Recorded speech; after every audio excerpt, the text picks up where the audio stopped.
Hello, my friends. Welcome to the calming, sleepy story. My name is Brian. I am an English storyteller. Tonight, I share with you a timeless fairy tale filled with magic, courage, and unexpected love. It's called Beauty and the Beast, a gentle retelling meant to calm your thoughts and guide you into a deep and peaceful sleep. So lay back, close your eyes, take a slow breath, and let the story begin. Chapter 1. The Merchant's Fall.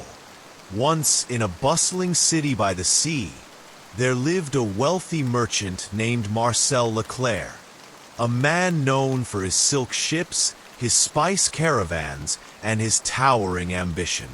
He had 3 daughters: Celeste, who adored jewels and gowns; Adrian, who longed for balls and noble admirers; and Belle, the youngest, who was quiet, thoughtful, and far more likely to be found curled beneath the old magnolia tree with a book than in a ballroom. Where her sisters obsessed over mirrors and invitations, Belle wandered the forests beyond the estate, learning birdsong and memorizing poetry. She loved stories more than silks, kindness more than coin. The servants whispered she was strange, but her father loved her dearly. One year, fortune turned. A storm swallowed Marcel's richest ships. Pirates seized another. Crops failed. Debts mounted. Within weeks, Marcel's empire crumbled. He was forced to sell his townhouse and move his daughters to a modest cottage in a forgotten village at the edge of a forest known for its thorns and strange echoes. Celeste and Adrian wept for weeks. Belle, though saddened, accepted their new life with grace, tending to their little garden and reading by candlelight. Years passed in quiet hardship. Then one day, a letter arrived. One of Marcel's long-lost ships, presumed sunken, had docked safely, bearing a fortune in spices and silks. With trembling hands, he packed for the city to reclaim what remained of his legacy. "What shall I bring you, my darlings?" he asked his daughters before he left. "Silk gloves," said Celeste. "A ruby hair comb," said Adrian. Belle smiled. "Bring me a single rose, if you find one." "A rose?" he asked, bemused. She shrugged. "It's rare in winter, and I miss the scent," Marcel promised, kissed their foreheads, and rode away, hopeful for the first time in years. Chapter 2. The Rose in the Snow. Marcel's trip was fraught with misfortune. Though the ship had arrived, taxes and creditors claimed nearly all the profit. He left the city with only a meager satchel of coins, enough for a pair of gloves and a red comb, but not much more. It was nearly nightfall when he turned toward home. The winter wind sharp and bitter. Snow fell like ash from a silver sky, and he soon lost the road in the woods. Just as despair set in, he saw light glimmering between the trees. He followed it and found himself before a towering iron gate entwined with vines of silver frost. Beyond lay a vast estate. Black marble towers, stained glass windows glowing with warmth. The gate creaked open at his touch. Inside, fires blazed in every hearth. A feast was laid on a long table, steaming and fragrant. He called out, but no one came. Hungry and cold he ate. When he woke the next morning, he found fresh clothes laid out and his old coat mended. Still, not a soul appeared. As he prepared to leave, He passed through a snow-dusted garden, and there, on a bush of ice-crusted thorns, bloomed a single crimson rose. Thinking of Belle, Marcel plucked it. A roar shattered the stillness. From the shadows emerged a monstrous figure, furred, fanged, and clothed in velvet. The beast! You steal from me, the creature growled, eyes burning gold. After I sheltered and fed you, I meant no harm, Marcel stammered, dropping the rose. It was for my daughter. The beast bared his teeth. Then she shall pay your debt. One life for another. I beg you, return home. The beast said, voice cold.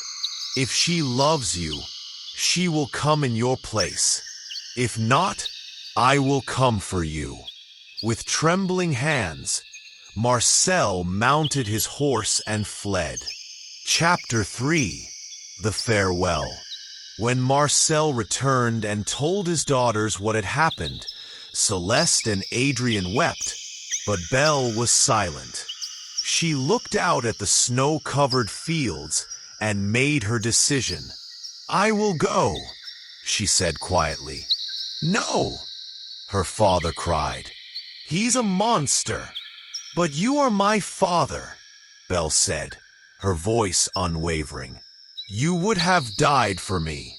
I will go in your place. And so at dawn, Belle mounted a gray mare. Her sisters clung to her, sobbing and begging her not to go. Marcel rode beside her as far as the edge of the woods, then watched as she continued alone into the frost-laced forest. The mare knew the way, as if led by magic. The iron gates opened at her approach. The castle loomed ahead, more beautiful and terrible than her father had described. When she dismounted, the beast was already waiting.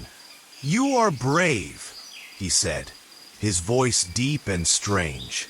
And foolish, perhaps, Belle said, trying not to tremble. He turned and led her inside. Chapter 4. The Enchanted Castle. Life in the castle was strange, but not cruel. Invisible hands brought her meals, drew her bath, and cleaned her chambers. The library was vast beyond dreaming, filled with books from every corner of the world. The garden, though buried in snow, shimmered with a soft light, and the rosebush never withered. Each evening, the beast joined her for dinner. At first, they sat in silence, but over time, they talked. He asked her about her books, her dreams, her thoughts on justice and music. She found he had a surprising wit and an aching sadness behind his golden eyes.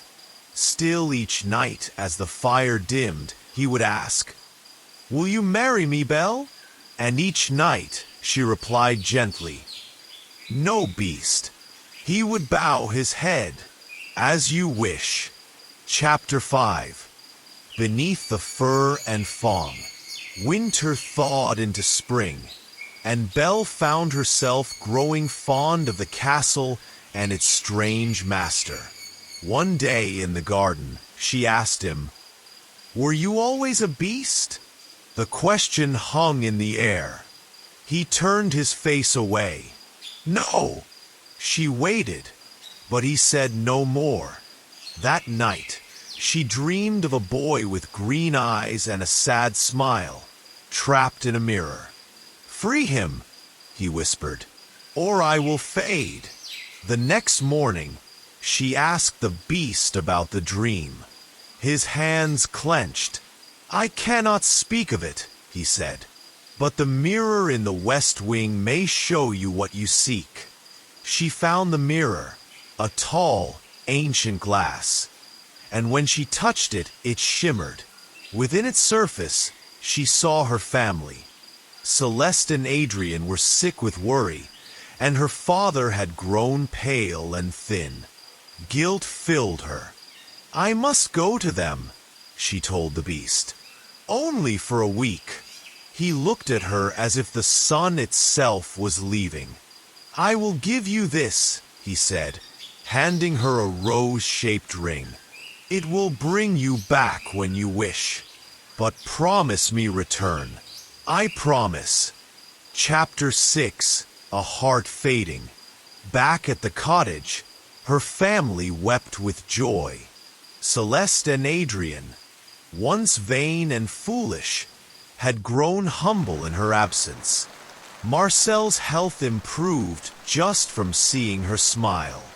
She told them little of the castle, only that she was safe. But days passed and Belle delayed. 1 week turned into 2. Then one night, she dreamed of the beast lying in the snow of the garden, still and silent. She awoke with a cry. The rose ring flared on her finger, and in an instant, she stood in the castle once more. The halls were cold. The fires had died. She found him in the garden, beneath the rose bush. His fur was matted with snow. His chest barely rose. "No," she whispered, falling to her knees. "Please, no." His eyes fluttered open. "You came back." "Of course I did," she sobbed. "You foolish, wonderful creature. I love you." As her tears fell on his face, light burst from the ground. The air shimmered. The beast cried out, not in pain, but in release. And then, he was no longer a beast. Final chapter. The Curse and the Rose. Where once stood the creature, now knelt a man, tall, strong, and sorrowful, with the same golden eyes. The castle bloomed to life around them. Snow melted from the towers, flowers erupted in the garden, and invisible hands became visible. Servants restored from enchantment, cheering and weeping. The man took her hand. "Belle, it was your love that broke the curse. I was once a prince, arrogant and unkind. I was cursed by a fey enchantress until someone could see the heart beneath the beast." Belle looked at him, not just with her eyes, but with all she had come to know of him. "You were never a monster," she said, "only wounded." They married that spring beneath the blooming rose tree. Celeste and Adrian, now wiser and kinder, stood beside her. Marcel wept with pride, and though the world called it a fairy tale, Belle knew the truth. That sometimes love is not about taming a beast, but about seeing clearly through the thorns. Thank you for listening, dear friend. I hope you enjoyed this gentle retelling of Beauty and the Beast. A tale of bravery, love, and seeing the heart beneath the surface. If you'd like more calming bedtime stories, be sure to subscribe to Calming Sleepy Story and join me again soon. Until then, sweet dreams and good night.